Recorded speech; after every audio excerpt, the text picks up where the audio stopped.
ایک ایسی دنیا میں جہاں ناانصافی اکثر غالب نظر آتی ہے، کیا ہم واقعی ایسے خدا پر ایمان رکھ سکتے ہیں جو بالکل انصاف کرنے والا ہے؟ اس ہفتے ہم اس گہری حقیقت کو دریافت کرتے ہیں کہ خدا عادل ہے، وہ بالکل منصف، راست باز ہے اور ہمیشہ اپنے پاکیزہ کردار کے مطابق عمل کرتا ہے۔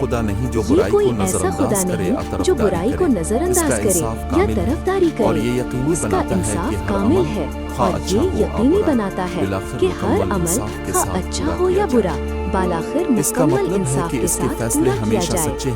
اس کا مطلب ہے کہ اس کے فیصلے ہمیشہ سچے ہیں، اس کے قوانین ہمیشہ درست ہیں اور انصاف کے اس کے وعدے ہمیشہ یقینی ہیں۔ دریافت کریں کہ خدا کا انصاف مظلوموں کے لیے گہری امید اور تمام انسانیت کے لیے ایک واضح معیار پیش کرتا ہے، یہ جانتے ہوئے کہ بالآخر راست بازی ہی غالب آئے گی۔ آئیں اور اس خدا کی حقیقت کو اپنائیں جو کامل انصاف کرنے والا ہے۔